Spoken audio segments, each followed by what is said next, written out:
Realm presents Remade, Season 1, Episode 10.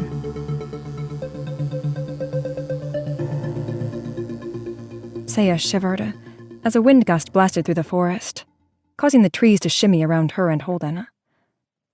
At least the snow that shook down on them from the branches was from the earlier snowstorm, rather than a fresh onslaught. The group had agreed they needed to hole up, however briefly, and discuss the city in the distance, whether to head there. But to regroup, they needed a better location than they'd had before, somewhere with more shelter. And maybe an electric heater, Seyah thought, lips quirking at her own impossible joke. She'd volunteered to scout for a better campsite nearby, partly to get some time alone, to think, but it hadn't worked out that way. She still wasn't sure how she'd ended up with Holden as a partner. She pulled the sleeves of her shirt down over her freezing hands. And though she tried to be as discreet about the movement as possible, to keep Holden from noticing, of course he did. Immediately. "Do you want my blanket?" he asked, reaching to dig in the backpack he carried to find it. There he was, trying to play the gentleman again, like he had that last night they were home. That was the problem. Each time Holden so much as looked at her lately, Seyah felt like he expected something. A profession of undying love, some kind of theatrical, poetic moment, like they were still doing one of the funnier Shakespeare plays together, instead of acting out a tragedy on a scale too big to comprehend. She shivered quietly and said, "I'm fine." Her breath was visible with the words. "You haven't said. What do you think about the city?" Holden asked, rather than pursuing the issue of the blanket. The city was a subject everyone was more than happy to talk about. He'd chosen wisely. Everyone was focused on what or who might be there. Would they find more caretakers who tried to kill them? Or would it be more people stuck here, like they were, to compete with for resources, to get to know and then watch die at the hands of crazy robots? Would it be worth going anyway, just for those possible resources?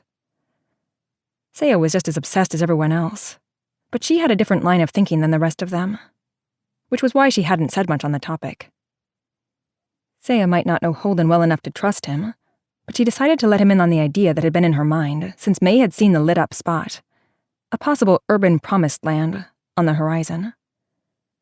"What if there's something there that can zap us back home?" she asked. "Some kind of tech, like what brought us here, but in reverse." The longing to go home, to be safely back in her real life, was with her always. It was a thrumming undercurrent that never went silent, as regular as the beating of her heart. She'd been known there, surrounded by friends and admirers. So what if she hadn't ever really felt like she fit in back home either? She wanted nothing more. Holden didn't answer right away. When he did, she wished he hadn't. "It seems more likely to be a trap. Nothing here's what it seems." "It seems like a city, Holden. Why can't you believe that it is one?" Cities were destinations, places to find destinies. Seyah had spent half her life dreaming in secret about escaping to one in particular. "Yeah, but I don't think we should get our hopes up. It might be another disaster." "But imagine the possibilities. Everyone has said, what if there's just more people like us? But maybe we can finally find people there who can help us, who can get us home. Why does it have to be only bad things that happen here?" Holden sighed, low enough that she understood she wasn't meant to hear it. "Never mind," she said. She should have known better than to bring this up. All recent conversations, shaky-breathed with cold after the storm, had gone this way. Only Inez and Gabe had indicated any tendency to be cautiously optimistic about what they might find. Oh, and adorable reality star Teddy, but he sided with Inez no matter what. Seyah remained too shy to reveal she'd been a fan of his show.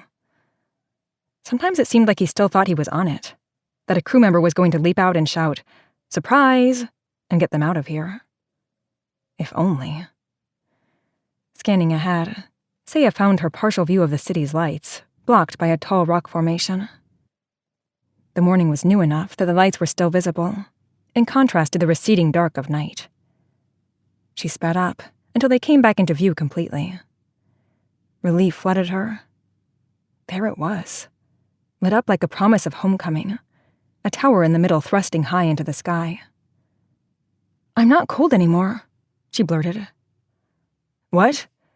Holden said, catching up after her burst of speed. Seyah took her eyes off the glow of the city to observe their current surroundings. There was definitely less snow here. It was melting. "It's warmer here." Not waiting for Holden's agreement. She could tell she was right about the temperature without his say-so, thank you very much. She threaded through the trees, moving ahead. Now that she was paying attention, the incremental warming was noticeable with each step.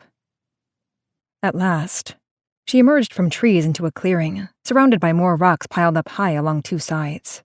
Hold up. Was that the sound of water ahead? She rushed toward it, clambering up and over the rocks, any attempt at grace forgotten. When she reached the top, what she'd heard revealed itself.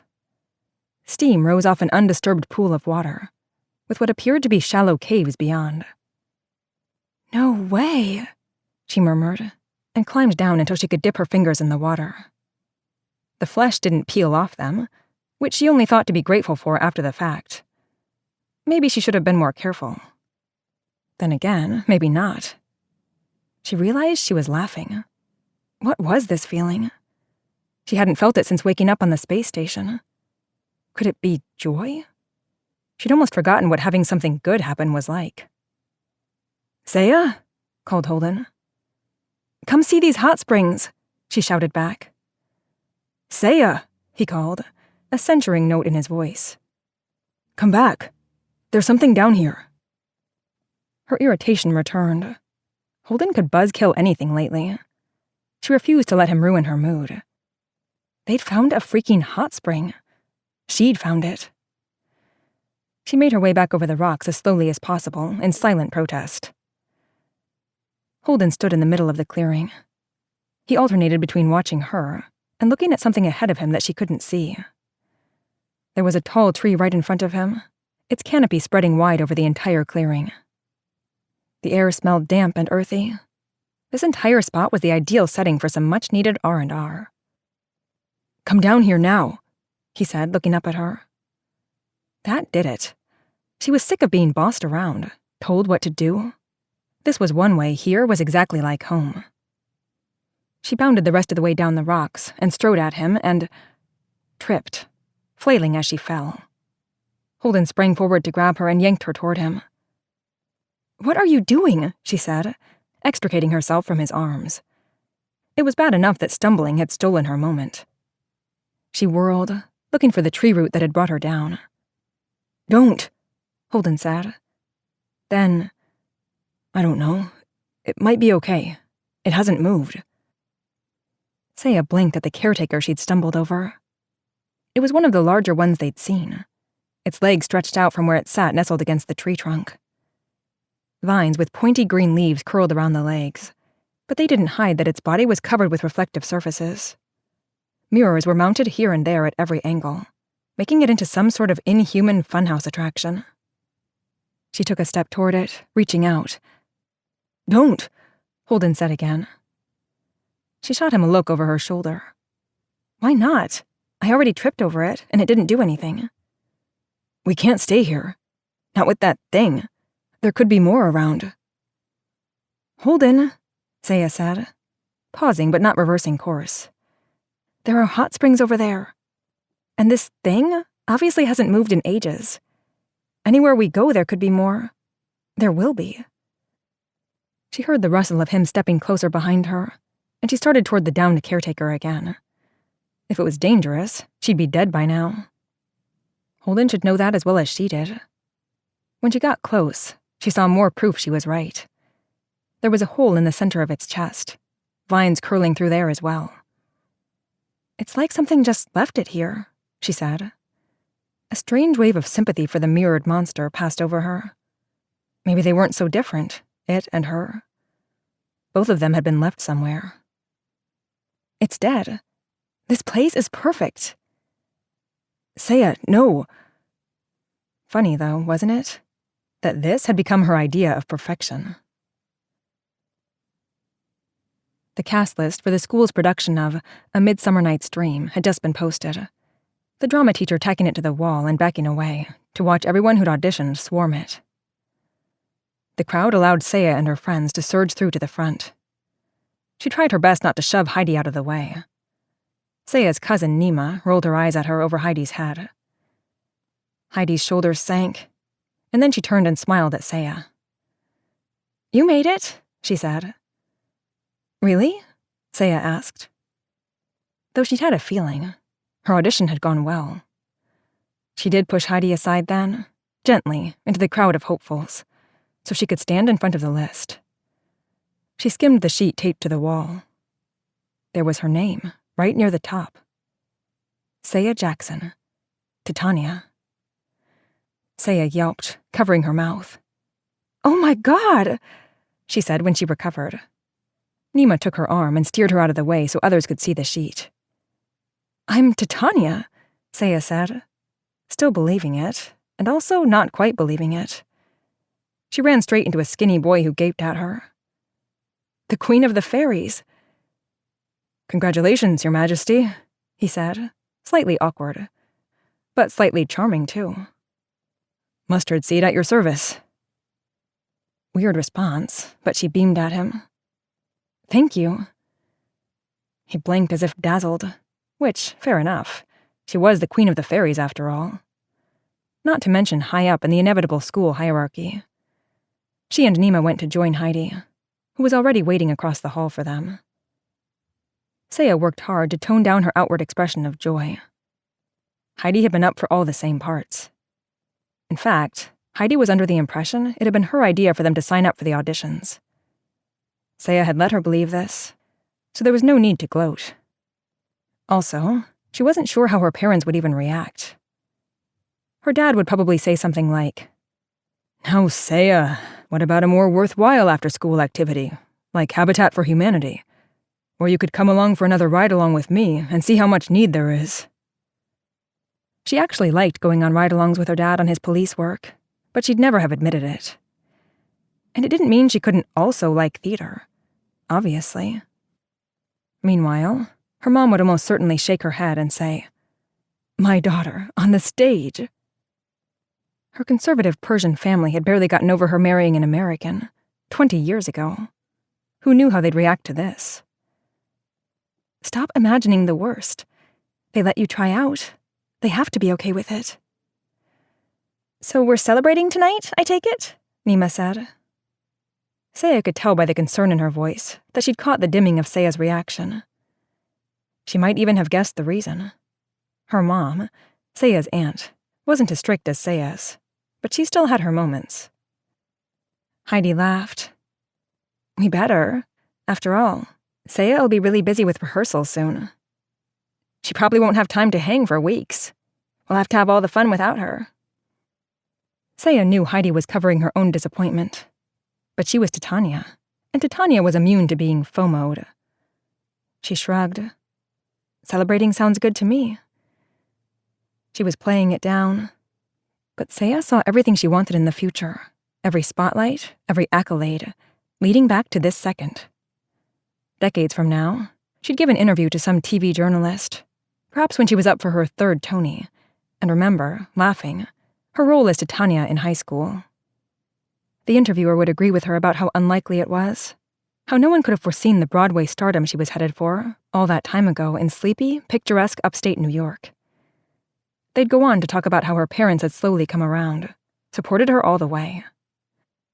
That future was the only thing she could think about for the rest of the day. In world history, she mentally rehearsed the coming weeks of play practice, hearing the praise of the director. In physics, she daydreamed about said director, talking her parents into getting her a voice coach because she had so much potential. In AP English, she imagined taking a bow center stage in front of a roaring audience in an enormous theater. Both her parents were home when she breezed in through the kitchen door at the end of the day. Spice flooded the air. Her mom was at the stove, stirring whatever was creating the aroma. She sported sweats, but her black eyeliner and pink lipstick were perfectly applied. Her dad sat at the kitchen table in his police uniform. This was one of the nights he worked a late shift. Her mother turned to greet her with, "Go wash your hands so we can eat together." Seyah hesitated. Family dinners were sacred. Seyah's grandparents had fled Iran, and though her mom and her siblings had all been born in America, they'd been taught that the table was a place that should always feel like home, family, safe, no matter what the world outside was like. Her dad's background couldn't have been much more different than her mom's on the surface. He'd grown up nearby, in a huge black family that had been in the area for decades.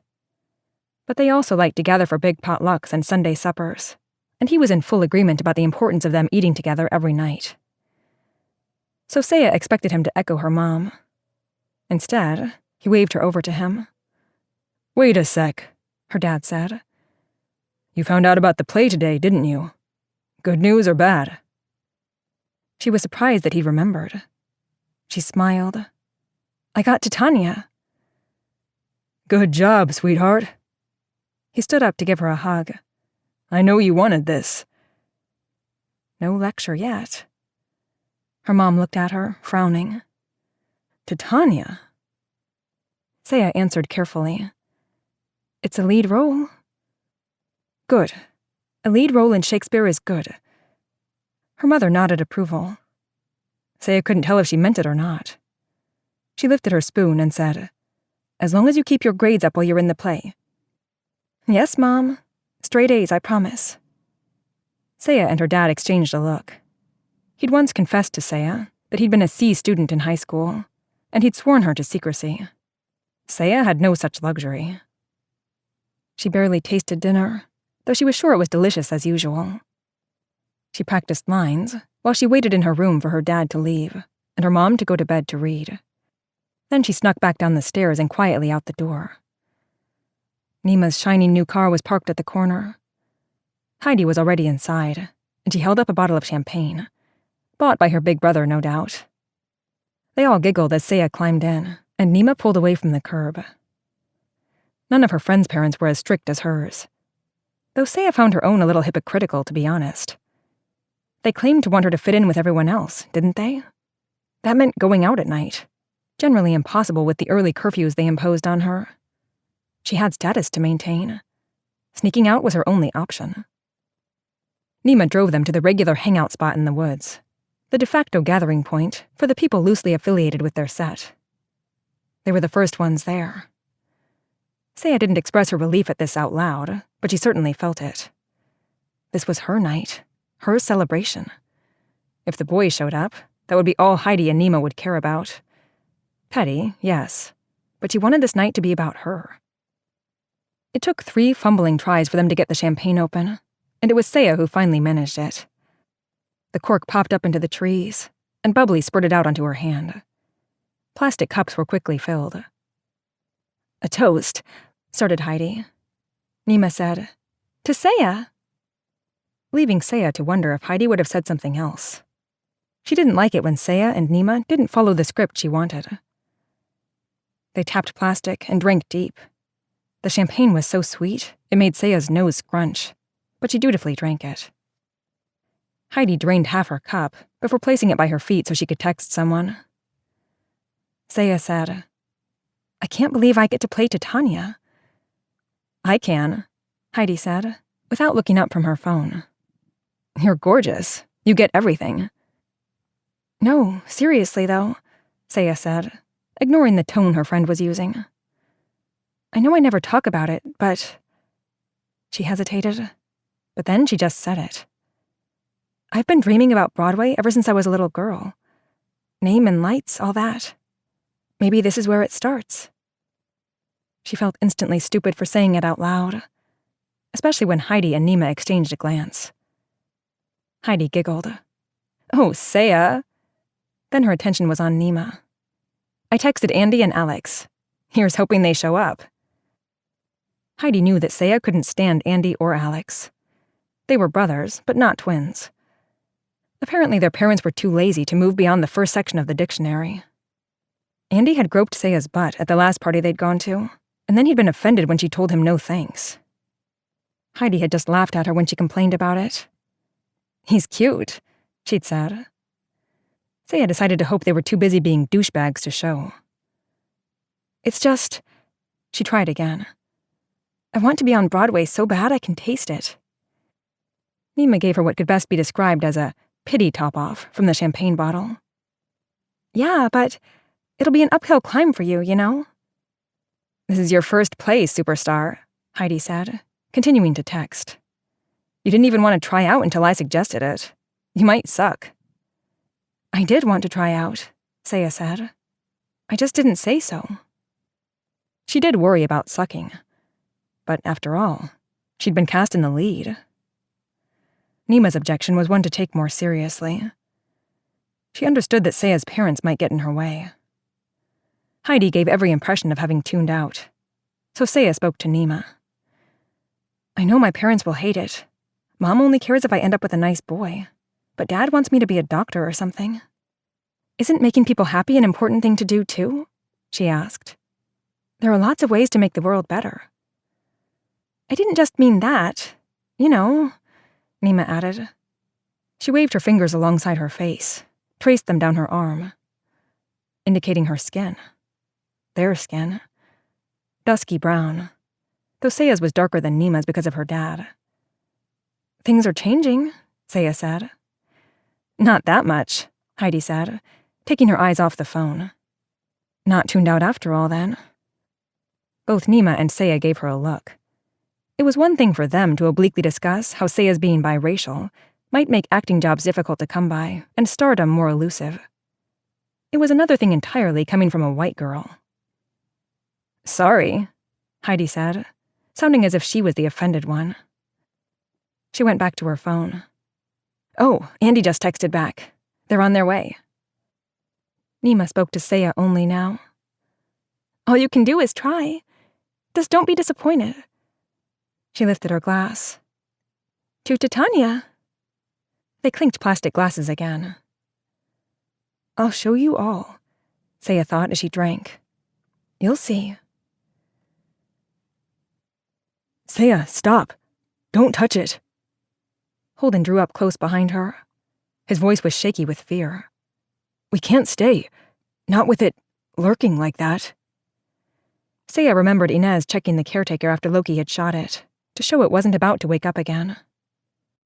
I'm going to prove to you it's dead. How? No!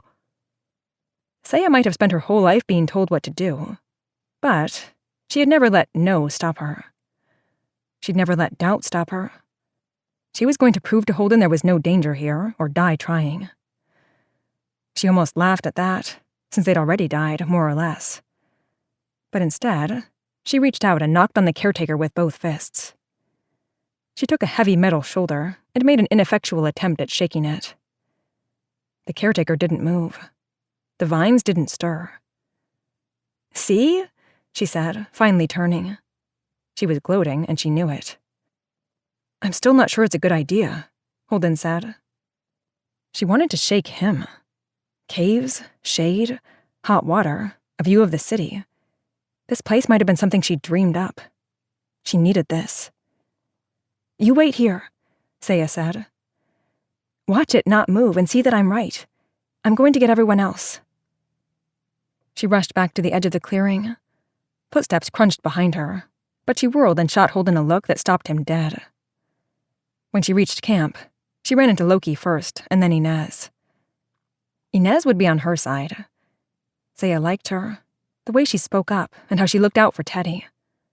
Plus, she'd saved them all by going under the train, even though she and Teddy had just joined the group. I've got a surprise for you guys, Seyah said.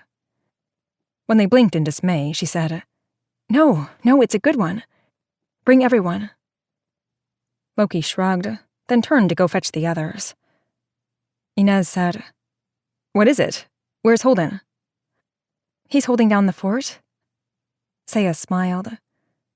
You'll just have to come and see.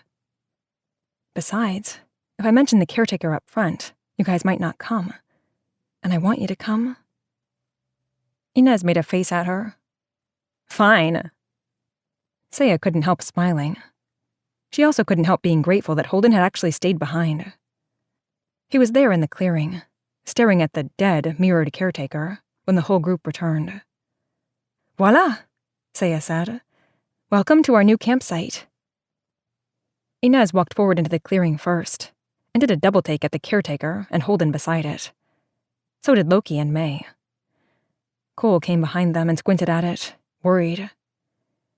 "I take it you didn't beat up this caretaker?" Inez asked Holden. Holden threw up his hands in exasperation, but he stayed quiet. "Seyah, why are we here?" Inez asked. Direct, as always. Seyah walked forward, curling her fingers into fists, and pounded them against the caretaker again, standing right in between its parted legs. "It's dead," Seyah said, relaxing her hands. "Like I said, we should camp here." She waited a second, choosing her moment. "There are hot springs." The rest of the group had filed into the clearing. The look of amazed happiness on Teddy's face when he heard the words, hot springs, was priceless. "Really?" he asked. "Really," Seyah said. Inez rolled her eyes. She turned to Holden. "Something tells me you're against this plan." Holden's eyes migrated to the caretaker. Something did that to him. "Something that is long gone by now. Look at the vines," Seyah said. "I'm inclined to agree," Inez said. Seyah allowed herself a satisfied smile. "I was right. Inez is totally on my side." "We can observe the city from here, too," Seyah put in. She indicated the rock formation with her hand. "There's a killer view from up top." "Let's vote." This time it was May who spoke up. May, who'd been the first one to see the city. "Let's," Seyah echoed. She prayed the others wanted a break here as much as she did. "This is also the perfect place for us to discuss and vote on the city, to decide whether we're going." "Not to mention baths," Inez said, rubbing her shoulder. She'd banged it up good during her daring train rescue. Hot baths. There was that, too. And given that all Inez had to wear was a cheerleading uniform, she must always be freezing. "I'd kill someone for a bath," Teddy said. He was harmless as a fluff ball, but Seyah thought he might have meant it. "Easy there, Tiger," Sebastian said, rolling his eyes. "It does sound nice." Gabe's face was strained, his injury no doubt causing him pain. Loki chimed in. "I could always blast that thing if people are worried." "It already has a hole in its chest." Seyah pointed at where its heart would have been, if caretakers had hearts. "Seems like overkill." Loki shrugged. "If you say so." "So, let's vote," Inez said. "Hands up for camping here." Holden glared at Inez, and if Seyah were to guess at the reason, it was for calling the vote instead of letting him do it. But he wouldn't have. She also knew that. Some of the others would look to him for a cue on how to vote, though. So she scooted across the glade to be next to him. Some hands were going up, but not everyone's. Hers, Inez's, Teddy's, Sebastian's, Sunita's. May hesitated, and so did Holden. Seyah murmured to him, "Can't you do this one thing I'm asking for? Please, Mustard Seed." Inez was watching the two of them. Maybe others were too, but definitely Inez. Holden looked at her for a moment. "Okay," he said, raising his hand. And Seyah observed him noting with a nod of approval that several more hands went up after his. The only person who didn't vote was Umta, who was busy gazing into the woods beyond the clearing. "Umta?" Holden asked. She turned, and seeing his hand up, raised hers too. She said, "This is a good area for hunting. I will go out after we camp." "Looks like the eyes have it," Holden said, nodding. "But I say we keep someone on watch down here overnight, just in case the man in the mirror wakes up, or whatever killed him shows again." "Why assume it's a man?" Seyah asked, and crossed back to the downed giant. That weird, affectionate sympathy she couldn't explain, given how murderous caretakers were, spiked again. She leaned down to peer in one of the larger mirrors on the side of its head. She closed her eyes, then opened them. She hadn't seen a reflection since they arrived here. She barely recognized herself. Dirt streaked her face, and her hair was a mess. "Forget it," she said, before Holden could answer. "I call first bath time for the girls." Centuries of oppression means we deserve it, Inez agreed. Teddy was making actual puppy eyes at her. No, you don't count. You have to wait. Sorry, rock star. He stuck his tongue out at her. I wasn't a musician. Tough all round, then. Inez patted his shoulder. Why separate at all? Gabe asked, half joking. May shook her head and turned to Hiram and Cole. You guys will watch and keep any pervs out while it's our turn, right? I'll stay with them, Alex said quietly. Gabe coughed. I was just kidding. I'm not a perv. But Hiram nodded, like May had given him a sacred duty. Of course we will. Inez grinned at that, and then asked Seyah, which way to paradise? Inez ducked her head after the question. Seyah couldn't be sure, but was she blushing? Follow me, she said, and found herself ducking her own face afterward. She felt oddly shy. Because of Inez? Stranger things had been known to happen, she supposed. Like waking up in this world, whatever it was. For whatever reason, they'd been brought here. Seyah leaned against a slimy rock and let the warm water wash over her up to her neck. May shifted from foot to foot nervously on the bank. Are we sure there aren't parasites in this water? That it's safe? Seyah isn't turning into dust or anything, Nevaeh said, and climbed in too. Of course, getting in hadn't been as simple as disrobing and sliding into the water. Not even for Seyah. First, they had to set up the camp. Everyone had scrambled up and over the rock formation, and they checked out the caves along the far side. Remarkably, they were well positioned to allow private bathing in the pool, and shallow enough not to worry about threats coming from farther within. There were a few signs of disturbance, but none that seemed to point to any recent visitors. The vegetation on the outside was robust enough to indicate nothing had passed through it recently. Hiram, Cole, and Alex had taken up a post between the campsite and the hot springs to make sure no spies snooped on the girls. The undressing part had proved more awkward than expected. They'd all disrobed as quickly as possible. Seyah, at least, felt ridiculous about it.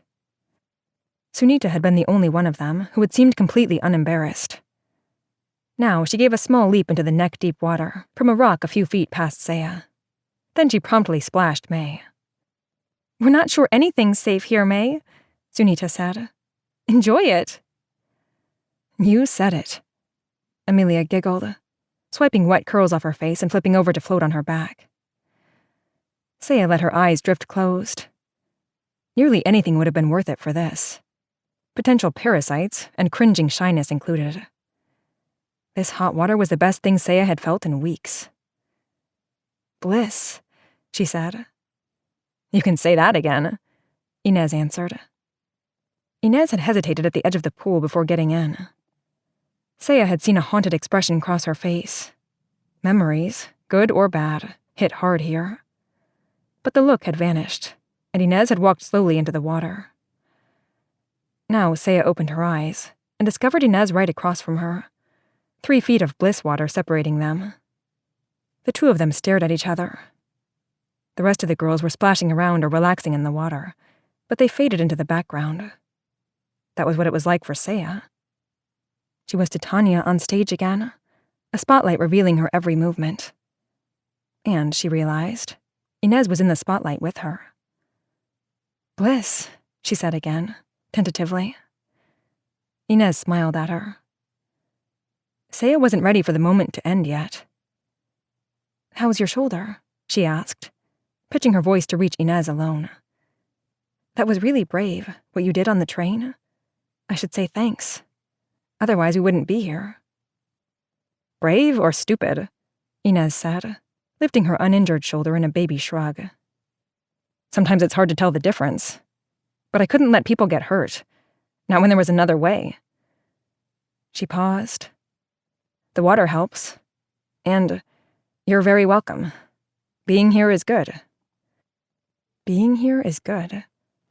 Not in this place, generally speaking, but in this place specifically, yes. Seyah had to agree. She closed her eyes again and kept them that way. Still, She thought maybe she detected the weight of Inez's gaze on her, but she was too much of a coward to check and see if she was right about it.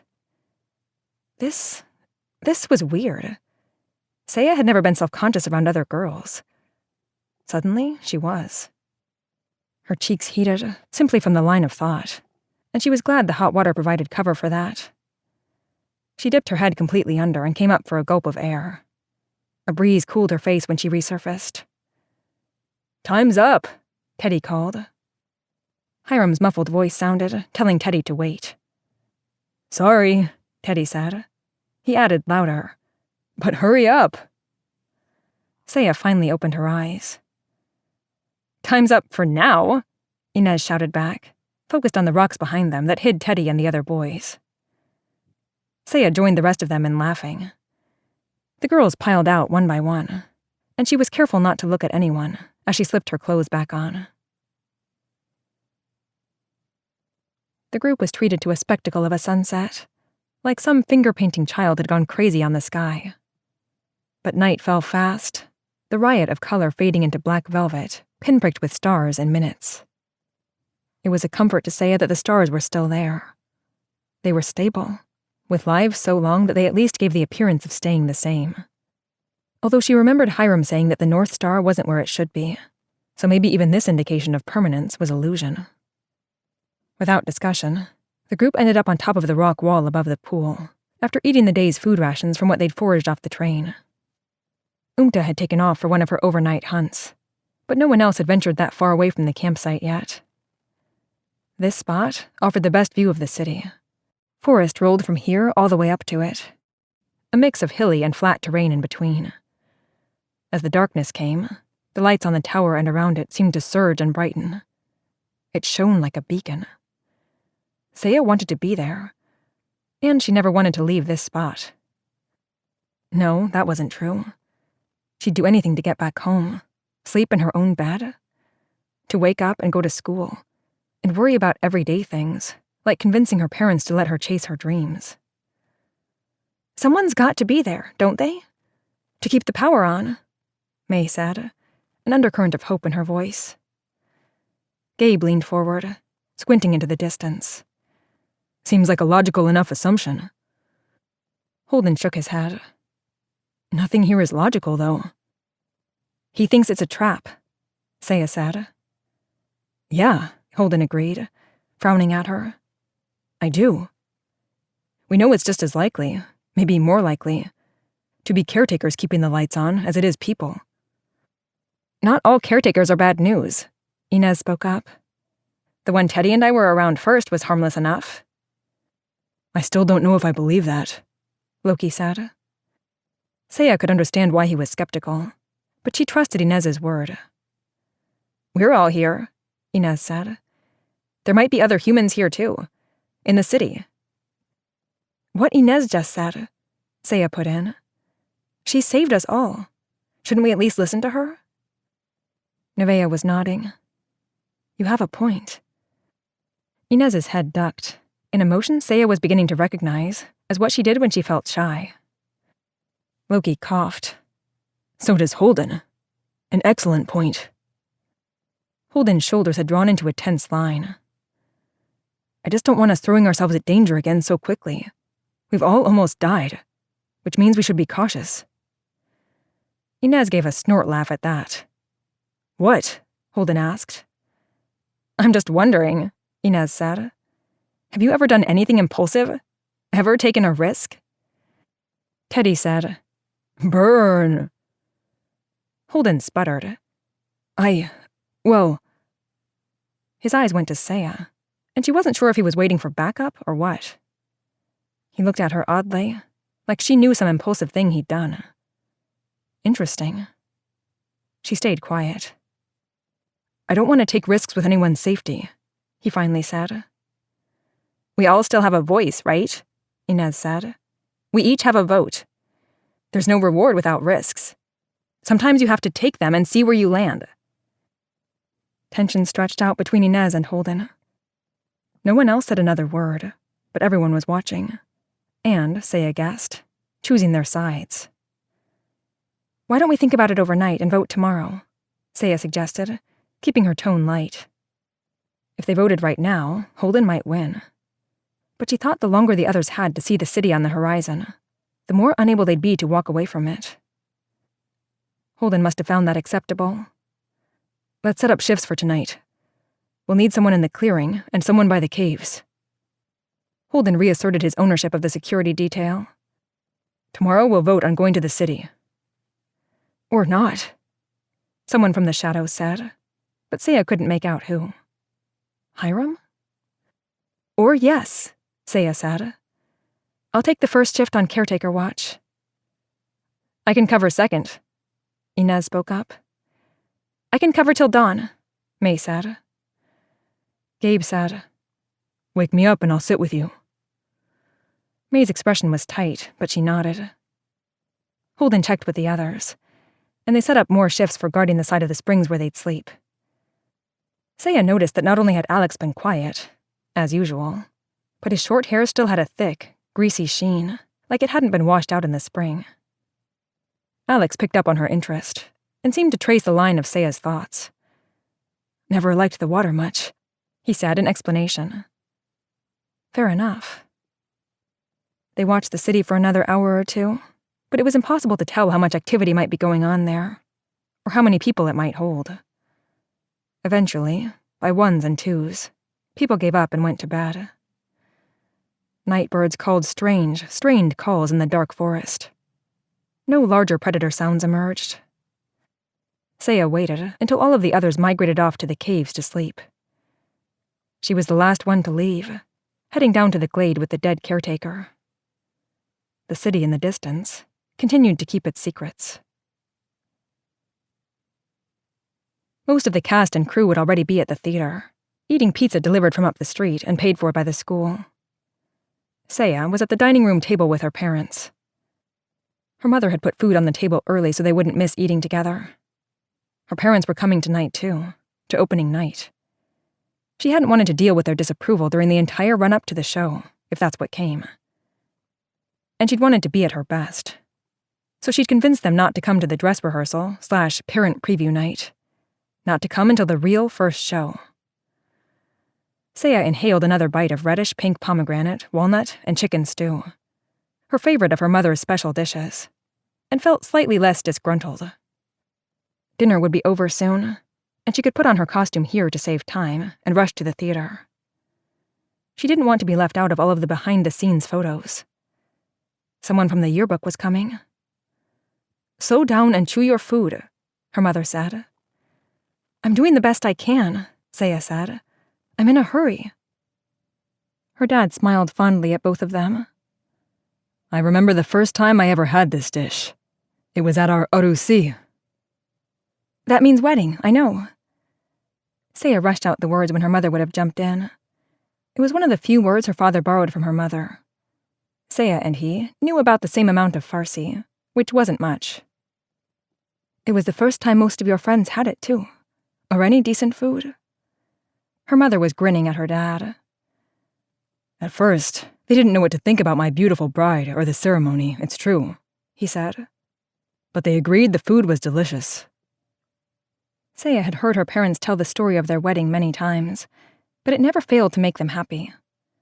Maybe it should have been disturbing how much they still fawned about it, but she found it sweet. So she played along and asked, what did they think was weirdest? The whole table confused them, her mother said. I believe they understood the Aina Vashamdon once they saw us look at each other in the mirror. Her mother and father gazed as one over at the mantelpiece. A silver mirror with ornate carving around the edges, and matching candlesticks, sat at the center in pride of place. Seyah had been to a few Persian weddings herself for cousins and other more distant relations, so she knew the drill. At her first one, an aunt, a professor at UC Berkeley out in California, had explained that the traditions, while modified these days, went back thousands of years, drawn from Zoroastrianism. Seyah figured they'd stuck around because they were meaningful. They made for a more elaborate ceremony than most Western-style weddings. She could see the appeal of that. The centerpiece of it all was the sofreh agat, a spread on a fancy tablecloth made up of specific elements. There were flatbreads shaped like flowers, gold and beaded eggs to encourage fertility, a bowl of coins for prosperity, spices to symbolize hospitality for friends and family, and a bowl with sugar candy in it to bring sweetness, to name a few things. The hall where a wedding took place smelled of rosewater, and the special incense wafted through the air in front of the bride to ward away the evil eye. The Eine was Schomdon were the most important elements of the table, though. The candlesticks and the mirror. The bride wore her veil as she walked in to join the groom, who would be seated beneath a canopy held by her bridesmaids. She lifted her veil after she joined him, and so he would see the bride for the first time in the mirror of fate. The fire and light were meant to be symbols of a blessed future and passion for an eternity for the couple reflected there. "Your mother has never been more lovely than when I saw her there," Seyah's father said. "She was my future. I could see us together forever." "You make me feel like a girl," Seyah's mother said. "Beautiful still." "That's because you are." "You two are cute," Seyah said. "And gross. Gross and cute." "The love between a husband and wife is not gross," her mother said. "One day that will be you, and then you will understand. You will meet your own husband's eyes in the mirror. You will see your fate there." Seyah resisted the urge to roll her eyes. "Oh, right. This is why I actually hate the wedding story. Because it always comes back around to this." She forked up a bite of stew, the better to escape before it got too intense. "I'm not really ready to think about marriage yet," she said, after she realized her mother was still looking at her. "I should hope not," her dad said. "I do carry a firearm." She laughed, and her mother joined in. But Seyah thought that her dad still didn't understand why she objected. His response bought into her mother's contention, that one day it would be Seyah's future too. But performing had become the best part of her days. She'd never been close to in love with anything, except the heat of the spotlight, with saying her lines and feeling in sync with her castmates, and imagining an audience's response to her saying them, to the energy of the theater. She'd never dreamed of a wedding, of seeing her future in another's eyes through a fancy mirror. But seeing her name in lights on the front of a Broadway theater, that was the future she wanted to see. The night around Seyah was calm, the gift of peace she'd wanted earlier. Funny that she should feel lonely once she got it. But as she sat facing the mirrored caretaker, it was almost like sharing the night with a friend, in a twisted way that she'd never admit out loud. The caretakers Seyah had seen so far were killers. But Inez had suggested that some of them could be, if not, well, good, then not actively harmful. Looking at the felled caretaker, what she felt was a sense of kinship, misplaced or not. It was abandoned here, just like she and the rest of them were. Most people constructed everything they thought they knew about her from one glance at what they saw as, primarily, a pretty face. She knew what it was like to be misjudged based on appearance alone. By the time her shift was over, she might even be calling this vine-claimed dead caretaker by a cute nickname, Shiny Friend or something. Again, not something to admit out loud. Whatever the truth about caretakers turned out to be, she was certain the only reason she considered it safe to be around this one was that it was dead. How had she ended up here? So far from anything she'd ever wanted. "Seyah?" She recognized Holden's voice and took a breath before looking up to see him descending the rocks toward her. It wasn't like she could pretend not to be here. There was enough light to see by. Someone had found a solar lantern on the train, and Seyah had ended up with it for the first watch shift. "On duty," she said. A wave of intense longing for her dad hit her when she said those words. She didn't wave for Holden to join her, but he did anyway. He grabbed a seat on the ground a couple of feet away from her, making a rough triangle out of the three of them. Seyah included the mirrored caretaker in the conversation. It could be her silent support. She waited for Holden to say why he was here, though she had her suspicions. He glanced at the caretaker. "I don't know why I said it was a man. Obviously, caretakers don't really have genders." That wasn't what she'd expected. "Well, we don't know that they don't, do we?" "Robots are just robots, right?" he asked. I always thought it was weird and a little creepy that so many robot designs were made to be women. Not to mention sex bots, Seyah said. Then she laughed, because, wow, this was the weirdest conversation she could imagine having at this particular time. This isn't why I came out here, Holden said. I'm shocked, Seyah said. I thought we should talk, Holden said. About the vote tomorrow? She asked. Not that exactly, he said. Uh-huh. Seyah didn't see any point in playing dumb. He must mean he wanted to talk about them. The tension that was between them, that she'd put there. Or had she? He was responsible for some of it. What good will it do? We're stuck here. I know that for you that's at least partly my fault. I want to clear the air. Oh, do you? Maybe he did. Seyah wasn't so sure she felt the same. She looked at the caretaker, who stubbornly refused to guide her. We're friends, aren't we? Holden asked. Wait, don't answer. I want us to be. We're all we have from back home.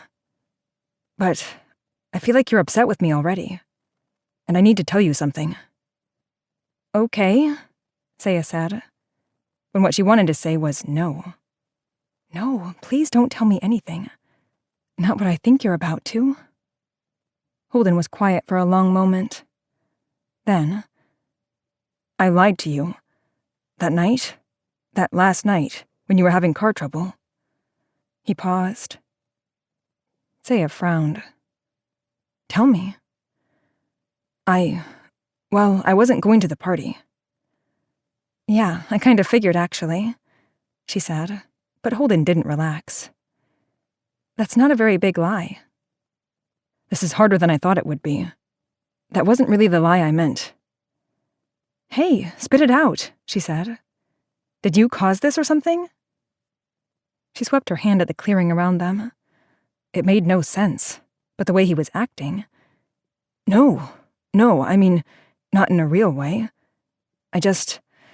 When Inez asked earlier about whether I'd ever done anything Yeah? Seyah prompted, remembering how his eyes had gone to her. You asked if I had jumper cables. And, well, I did. I lied and said I didn't because I wanted to give you a ride. I wanted to be alone with you. He broke off, and Seyah absorbed what he was saying. He'd lied about having the jumper cables. If he hadn't lied, he wouldn't have given her a ride. A ride that had ended up with them driving headfirst into catastrophe. Into this. You didn't want us to be just friends, though, did you? Is that really all you want now? Seyah asked, before she could think better of it.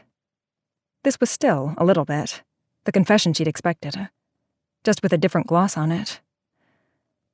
That's not why you lied to me. Why you were impulsive? It wasn't so we could be friends. Holden hesitated. Things are different now. You think? Seyah heard some meanness creep into her voice, but she couldn't quite force it away. You know, that night, I was grateful to you, because my friends were already at the party, and I knew they wouldn't have come back for me. They'd have sent one of those douchebag guys they were obsessed with. And then you were nice. You treated me like Titania. I'm sorry, Holden said. Sorry for being nice. Seyah sighed. Listen, my parents, I knew I was going to have a fight with them. I also knew I wasn't as good as I'd wanted to be in the play. I wanted to go to Broadway, be a star. It seems both less and more stupid now, sitting here. I haven't even had voice lessons. It wasn't stupid. He shifted, so he faced her more directly. You were great. I can't even imagine how good you'd have gotten with lessons. Guess we'll never know, she said. But, no, don't do that. Don't encourage me to be a brat. I don't need it. She paused and shoved a hand through her hair, pushing it back from her face. Holden was still gazing at her like she was some kind of goddess. He didn't get it. She went on. Every one of us here had lives we lost. Everyone else had dreams too. You must have. I don't get to be any sadder than anyone else. She believed this, no matter how hard it was to convince herself of it sometimes. Her parents had always been focused on justice. Her mom from the lens of her parents and grandparents having been forced from their home. Her dad from seeing the harm people did to one another every day. And they'd imparted that focus to her. She'd joined the Amnesty International group at school because she recognized that its mission was important, not because it made her parents happy. She cared about justice, about fairness. But she'd also wanted to be an actor, to bring joy to people and feel that joy fed back to her. All of them here contained multitudes. They'd all lost multitudes. It's just, I can't seem to give up on the idea of getting it back. That life, Seyah said. My life. Dumb as my dreams seem now, I still wish I could be back there. Well, it's like you said, maybe in the city. Maybe there's a way. They sat in silence for a moment. Seyah looked away from Holden, watching the light reflect in the mirrors on the caretaker. Finally, she shook her head. You don't believe that. You think it's a bad idea to go. But I think you're wrong. He didn't dispute it. Do you really want to know what's been wrong between us? The tension, since we're being honest? Holden nodded. I knew why you offered me that ride. Because you had a crush on me. Holden raised a hand as if to cover his face, but then he dropped it. She couldn't see, but she guessed his cheeks were bright red. Yeah, he said. I knew that you did. I could tell, and you were so nice to me. Like I said, you even asked if I wanted to act. I didn't bring it up. You said that you liked it, but thought you needed to do something more important, if I remember right, he said. I said what I'd have yelled at my parents for saying. In the fight we never got to finish. It was what they would have wanted me to say. I worry that... Was I already giving up? She asked. It wasn't a question he could answer. Anyway, I was flirting back with you a little. I always had to be careful about that. Boys would get the wrong idea, and then you'd be branded a bitch when you weren't interested. Heidi was always telling me to be nicer to guys, to care more. But I wasn't ready to give up the play yet. I liked saying the lines, and I could tell you wanted me to. I did. He offered it like he wasn't sure what she wanted to hear from him. But it's just so funny. Now we're here. Dead, or whatever kind of not dead this is. And I'm still worrying about not hurting a boy's feelings. We can't be Adam and Eve at the end of the world here, Holden, she said. He winced. I know that's harsh, she said, and sighed. But it's how I feel. You wanted to clear the air. Holden didn't respond for a long moment. It is harsh. He paused, then rushed on. But it's also fair. I was relieved, maybe even a little happy, because you were here. Now who's dumb? Both of us, she said, with a smile to soften it. You don't have to worry about hurting my feelings anymore. Promise me that you won't, okay? Holden asked. You don't owe me anything. If anything, I owe you. Seyah waited, giving him a chance to withdraw the offer. He waited back for her response. So she said, Okay, but we're square. Holden rose to his feet. I'll leave you to your watch. I'm glad we talked. I'm going to do a sweep, then go back to the caves. She nodded, and he crossed to the edge of the clearing. Holden, she said, before he disappeared into the night. She waited until he turned slightly, until he was almost facing her again. I feel like we're better now than we have been in a while, she said. Maybe we can be friends. He left her alone again in the night. Well, not alone. Shiny friend was still with her. Seyah settled the flower crown's combs deeper into her scalp, then tugged them free when the positioning wasn't right.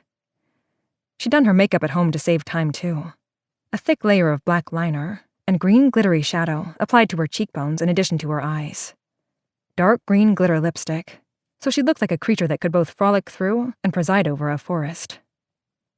Let me help, her mother said, bustling in through the bedroom door. She changed into a dress suit with some red sequin flowers at the lapel. She wasn't entirely opposed to bling.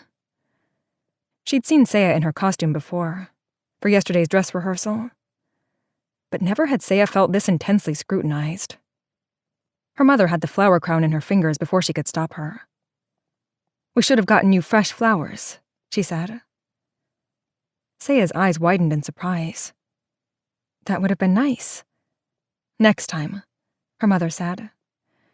She rearranged the flowers a tiny fraction, then gestured for Seyah to bow her head so she could place it for her.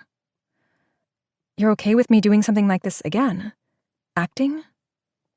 Seyah bit her lip after she asked the questions. "Don't push." "Of course, you seem to like it," her mother said, as if there was no question.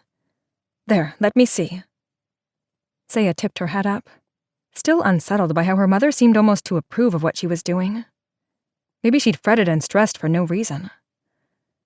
Maybe if she asked for classes to get better, at acting, at singing and dancing, maybe her parents would say yes.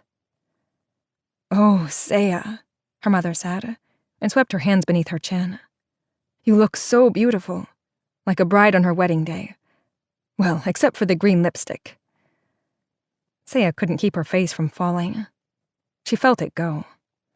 She wished she could shore it up, act, give her mother a smile that was worthy of an award. But she'd been hoping for foolish things, for permission. But how could her mother give permission for something she didn't know Seyah wanted? It was opening night of the play. Things had been going so well. Her mother didn't even seem to hate the costume. Seyah settled her shoulders back. She made sure her voice didn't tremble. "I'm not sure I want that out of life. A marriage? A man? At least, not first," she said, when her mother's lips pursed with concern. "I think I want to do this. Be an actor. In the theater." "You're young," her mother said. "So young. You can't make these decisions now. You don't need to." "I'm the only one who can." The words burst out of Seyah. She couldn't stop them. She didn't want to. "I'm the only one who will get me where I want to go. I don't know what I want in terms of all the rest, but I know I want to be on stage." Seyah's mother came in close. She wanted to hold her breath. Would she get it? Would she understand? "You're so young," her mother said again. Her hands closed over Seyah's shoulders. "Too young to know what is best for your future." She took an audible breath, gave Seyah a half hug by pulling on her shoulders a little. "I can't wait to see you perform tonight. We're proud of you." "We're proud of you, but I know what's best for you," Seyah thought. "You may as well say what you mean." Seyah yawned. She'd reached the point in her watch where she was mostly fantasizing about sleeping. She'd ball up whatever she could for a pillow when she got to the campsite. Holden, true to his word, hadn't come back. She'd been gazing at the mirrors on the caretaker one by one, and she jumped at a flash of movement in the ones near the top. She looked up to see Inez halfway down the rocks. Her relief was here. "Knock, knock," Inez said. "Who's there?" Seyah answered, keeping her voice down. Inez paused, reaching the flat surface of the clearing. I was alerting you to my presence. I don't know a good joke. I should. I have younger siblings. But I think I've blocked all those out." Seyah, disarmed, laughed. "There is nothing that can break someone's will faster than a little kid with a knock-knock joke fixation." "Truth." Inez grinned. "Anyway, you're officially off duty. You should go get some sleep." Seyah did want sleep, but she wasn't ready to leave just yet. "Have you ever been to a Persian wedding?" Inez, picking up the signal that this was the opening to a conversation, not a goodbye, sat down carefully next to Seyah. Not too close, but not too far away either, Seyah noted. "I don't think so," Inez said. "You'd know," Seyah said. "It's a big deal. I've been thinking about them because of that." She nodded toward the caretaker. Inez raised her eyebrows in question. My mom's Persian, and wedding obsessed. Not that the two are necessarily related. And not that Seyah knew whether she should use the present tense to talk about her family. But yes, she decided she would. You know, lots of moms are super into wedding stuff. The day every little girl is a princess, etc. My dad's not Persian, but my parents' wedding followed all mom's family traditions anyway.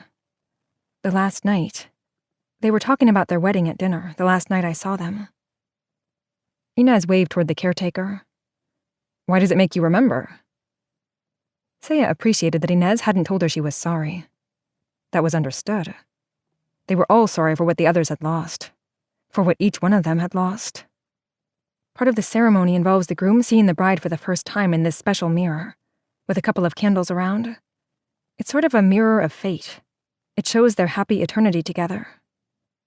They were both staring at the caretaker now. Silent, non-judgmental, covered in mirrors. Seyah saw her own face, solemn, reflected back at her from a variety of angles. Was that her fate? To be alone here? That's a neat idea, Inez said. And yes, I realize what a stupid response that sounds like. But you know what I mean. It's a cool symbol. I understand, Seyah said, smiling at her. I miss them, my parents. That night, after dinner, I told my mom I wanted to act, to go to Broadway. She paused to roll her eyes at herself. Don't do that. Don't make fun of yourself. Inez reached over and gave Seyah's shoulder a little push. Their eyes held for a moment. Inez dropped her hand. She was all, you don't know what you want. One day you'll marry some nice boy. It made me mad at the time. But now I think it wouldn't have been so bad. To just do what my parents wanted. Become a doctor, meet a nice Persian boy. Even though I didn't want it then. Did your family ever do that? Push you to think about getting married? I was lucky that way. It is weird, isn't it?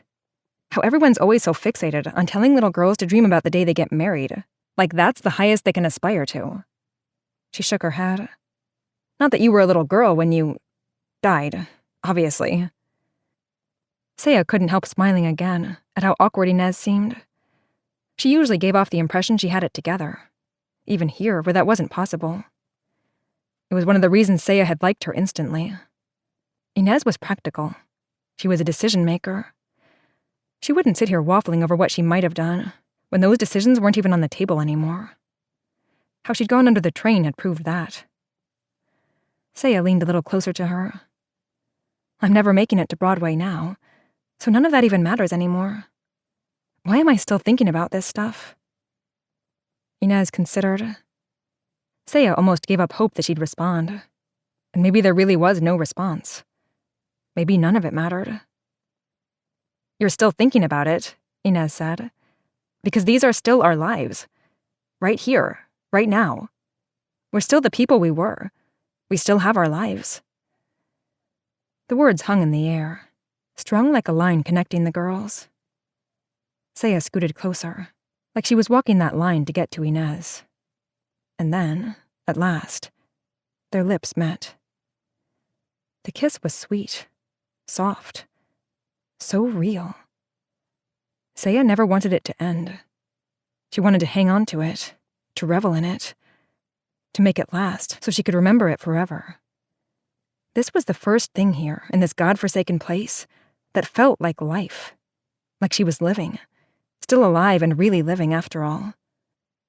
Inez pulled back first. Her mouth was still open, lips shining in the dim light. I'm sorry, she said. I should have asked first. Seyah blinked. Oh, God, no, it was me. Don't apologize. Inez wasn't looking at Seyah anymore. She stared at the caretaker. Seyah wanted to tell her to stop, to turn back to face her. She stayed quiet instead. This could get complicated, Inez said. Maybe it shouldn't happen again? It probably shouldn't. This doesn't have to mean anything. I know you were feeling sad. Was it a mistake? Seyah wondered. Had it only happened because she was sad? It hadn't felt like a mistake. And right before the kiss, Seyah hadn't been sad anymore. But this felt like Inez was shoving her away. Like she felt it was a mistake. "I'm not even sure I'm into girls," Seyah said, hoping she'd get a response. But Inez nodded. "I know. We'll just say goodnight for now. For now, we'll just say goodnight." Seyah wasn't willing to pretend it had never happened. She didn't want Inez to say anything that would make this worse. Seyah wasn't sure it was a good idea, kissing Inez, or kissing Inez more than once. But she didn't regret it. She wasn't ready to say no to the future. Not anymore. Not now that it felt like she had one again. She reached out and briefly laid a hand on Inez's shoulder. Awkward, but it was something. She didn't want to leave. "Good night," Inez said. When nothing followed, Seyah stood. She found herself in the caretaker's mirrors again, and saw another flash of movement in the glass behind her. She turned. Holden, unmistakably, disappearing back into the forest. He'd almost certainly been watching the two of them together. Great. But he'd also absolved her of worry about hurting him. What the kiss meant to him wasn't her problem. The kiss. The kiss she knew she'd obsess over instead of going to sleep. Awkward aftermath aside, Seyah left almost happy. Inez was right. They still had their lives. Seyah had never really noticed the boy who was giving her a lift. He had a non-speaking fairy role, he'd explained. Mustard seed. And his name was Holden, which probably meant someone in his family had been into a certain novel about a disgruntled teen. Still, as she watched his profile, with him animatedly asking her about acting and telling her how awesome she'd been as Titania, she could tell he'd been into the play almost as much as she had. He'd shaved his legs for the role and everything. "Look, I gotta tell you," he was saying. "The whole reason I joined the play was—" "Sorry, wait a sec." Because, oh no, here it was. He was going to confess his crush and completely ruin how nice this car ride had been. She'd been dreading the party, and this had been a nice respite. Seyah had to keep it from happening. If she was required to flirt, to distract him from revealing his secret love for her, she would. So she reached over and rubbed a spot of glitter grease paint off his neck. She brandished her fingertip at him. "Look, fairy dust." He turned his head to look full at her. She waved her hand to try to get him to focus on the road. It didn't work. "Holden, you better— Holden!" Her scream hurt her own ears. Holden jerked the wheel, and there was the awful screech of tires and the crunch of metal that drowned her voice out. And then it was gone. Then there was nothing. The morning was clear and warm, and from the top of the rocks, they could see almost into the city itself. "No smog," Gabe observed, from where he sat propped on a boulder nearby. Umta had returned that morning, humming to herself and toting a rabbit with snow-white fur. She asked, "Smog?" "Pollution. Could just be cleaner tech here," Amelia said. "It doesn't really mean anything either way." "Then let's talk about what we do know. We know there's power," Seyah said. "The lights." "And something to turn them on," Inez pointed out. So far, the morning had been a strange dance of Inez and Seyah attempting not to act differently around each other. And yet, it was different not to be meeting each other's eyes. Seyah had felt her own blush all through the girls' bathing time in the pool. She wanted Inez to look at her. But when she tried doing it first, Inez was still ignoring. No, not ignoring. Actively trying to stay out of her way. It wasn't avoiding, it was being careful. Seyah hated it. She was over carefulness for the time being. "We covered this last night," Hiram said. "And we don't know much else," May said. "So, what do we do? Just vote and see what the decision is?" "Hold up," Holden said. "We should talk it through more first." Seyah hadn't been able to tell for certain whether Holden had witnessed the kiss or not, though she'd been so sure the night before. He hadn't given any indication either way. She spoke up. They were supposedly friends now, She'd treat him like it. Okay, Holden, good idea. Inez jumped in then. Yes, good idea. She'd echoed Seyah, but hardly sounded sincere about it. I know our first inclination, most of us, is to go there. Holden raised his hand and pointed toward the city in the distance. It was hard not to stay focused on it. What if they missed something? Some sign? But all I'm asking is if we're being naive, or jumping into something we're not ready for. Maybe we should try to get closer and send a scouting party. Be cautious. Inez snorted. Yeah, let's split up. That works out well. It's how we found this spot, Seyah said, willing Inez to look at her. She did, finally. Seyah gave her a smile before she could look away again. Inez blinked and returned it with a tiny tilt up of her lips on one side. Progress. Inez shifted back toward Holden and the others. We can't just sit around, nice as this place has been, and do nothing. We have to keep moving. We need more supplies, for one. And we need to find some sort of home. Whether it's here or, our actual homes, then... That's why I want to go, Seyah said. This is the first big place with technology we've seen in a while. There's a chance it might have the same kind of technology they used to bring us here. Then we could get home. It's worth a shot. Holden was shaking his head, in a way that Seyah knew meant he would object. She learned how to read him over the past few weeks. I'm just not convinced it's worth the risk. I know that might not be a popular opinion. I'd like us to send scouts ahead first. We need to know what we're heading into. Cole said, That seems like a wise course to me. I'd be willing to scout. I think we should just go, said Sunita. If we keep talking about it, we'll chicken out. Well, some of us will chicken out. I agree, said Amelia. I'd rather just do a cannonball, jump in all at once. Scouting ahead is better, Sebastian argued. Smarter. We can't be stealthy if we all go. Inez put her hands on her hips. Anyone else have more to say? No one else said anything. I have one more thing, Inez said.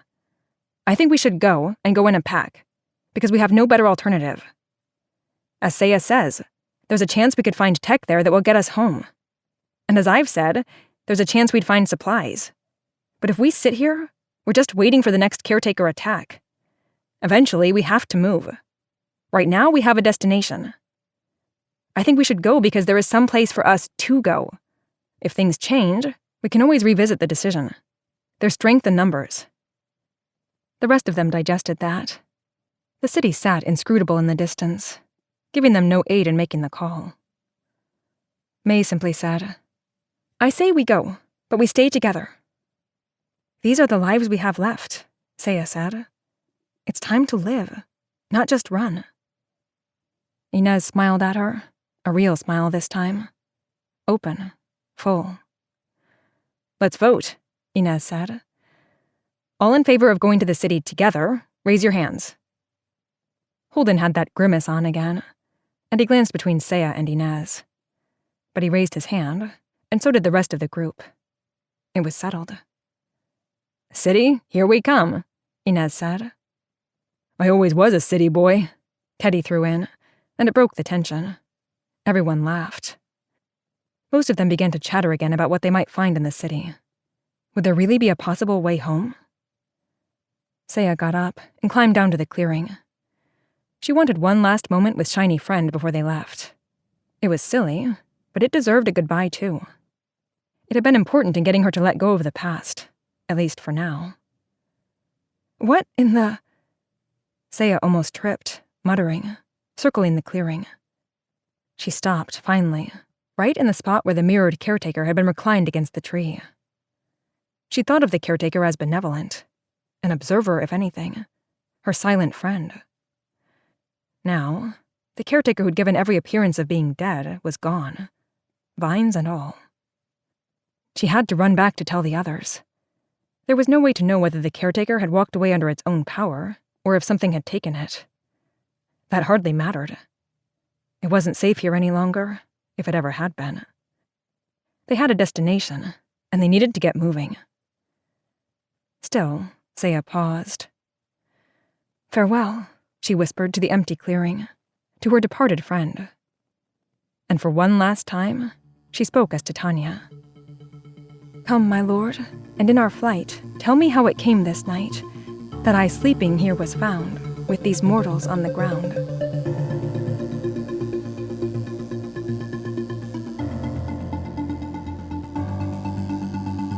Remade is a Realm original production. You're listening to Remade Season 1 by Gwenda Bond. Produced by Realm, your portal to another world. Listen away.